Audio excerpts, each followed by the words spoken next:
Hi friends, welcome back to my channel Dharas Cooking Demo. இது வரைக்கும் Dharas Cooking Demo channel subscribe பண்ணாதவங்க கீழ இருக்க red color subscribe button touch பண்ணி subscribe பண்ணிக்கங்க. பக்கத்துல இருக்க bell icon press பண்ண மறந்துடாதீங்க. இன்னைக்கு நம்ம என்ன டிஷ் பார்க்க போறோம்னா வெண்டைக்காய் புளி பச்சடி. அதுக்கு தேவையான ingredients நான் வந்து வெண்டைக்காய் கட் பண்ணி வச்சிருக்கேன். காரத்துக்கு தேவையான ரெட் chilli powder, ஒரு லெமன் சைஸ் புளி வந்து தண்ணி ஊத்தி ஊற வச்சிருக்கேன். ஒரு பெரிய வெங்காயம் கட் பண்ணி வச்சிருக்கேன். சின்ன ஒரு தக்காளி கட் பண்ணி வச்சிருக்கேன். ஒரு half மூடி லெமன் எடுத்து வச்சிருக்கேன். தாளிக்கிறதுக்கு எண்ணெய், அரை ஸ்பூன் மஞ்சத்தூள், டிஷ்க்கு தேவையான உப்பு, கடுகு, உளுந்து. இப்போ டிஷ் எப்படி செய்யறதுன்னு பார்த்துடலாம்.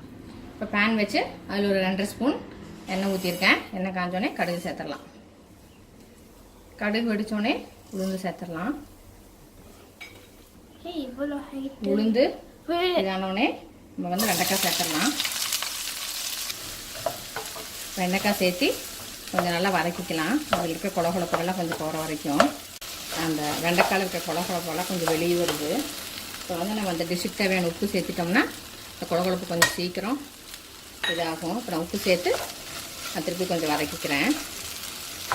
உப்பு சேர்த்து கொஞ்சம் வதக்கினதுக்கப்புறம் நம்ம எடுத்து வச்சுருக்க இந்த அரை மூடி லெமன் புழிஞ்சிடலாம். லெமன் புழிஞ்சாலும் கொஞ்சம் அந்த கொலகொலப்பு சீக்கிரம் போகும். இப்போ லெமன் புழிஞ்சிட்டேன். இப்போ நம்ம இனி கொஞ்சம் வதக்கிக்கலாம். இந்த கொலகொலப்பு போகிற வரைக்கும் நான் நல்லா வதக்கிட்டு போகிறேன். இப்போது கொலகொலப்பெல்லாம் சுத்தமாக போயிடுச்சு. அப்போது இப்போ உங்களுக்கு டிஃப்ரென்ஸ் தெரியும்னு நினைக்கிறேன். சுத்தமாகவே கொலகொலப்பு இல்லை. இப்போ நம்ம கட் பண்ணி வச்சுருக்க ஆனியன்ஸ் சேர்த்துடலாம். நம்ம அப்படியே பரட்டி விட்டுட்டு நம்ம கட் பண்ணி வச்சுருக்க தக்காளி சேர்த்துடலாம். நம்ம எடுத்து வச்சுருக்க மஞ்சத்தூள், காரத்துக்கு தேவையான மிளகாத்தூள். நம்ம உப்பு ஏற்கனவே போட்டிருக்கிறோம், அதனால் அது பார்த்துட்டு தேவைப்பட்டால் போட்டுக்கலாம், இல்லைன்னா விட்டுடலாம்.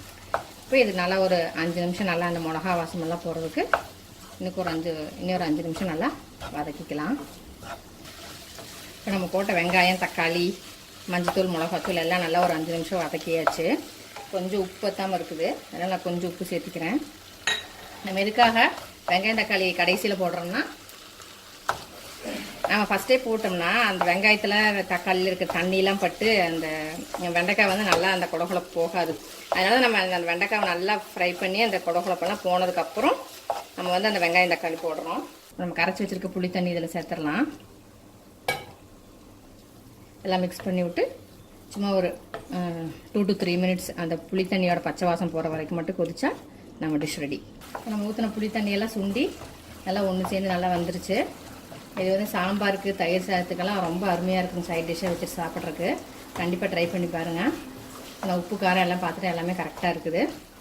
இப்போ நம்ம ஸ்டவ் ஆஃப் பண்ணிடலாம். சர்விங் பவுலுக்கு மாற்றியாச்சு. டிஷ் பிடிச்சிருந்துச்சுன்னா லைக், ஷேர் அண்ட் கமெண்ட் பண்ணுங்கள். சேனல் இது வரைக்கும் சப்ஸ்கிரைப் பண்ணாதவங்க ப்ளீஸ் சப்ஸ்கிரைப் பண்ணுங்கள். பக்கத்தில் இருக்க பெல் ஐக்கான் ப்ரெஸ் பண்ண மறந்துடாதீங்க. எங்கள் வீடியோஸோட அப்டேட் உங்களுக்கு நோட்டிஃபை ஆகும். இன்னொரு வீடியோவில் மீட் பண்ணலாம். until then stay blessed and be happy always. Thank you.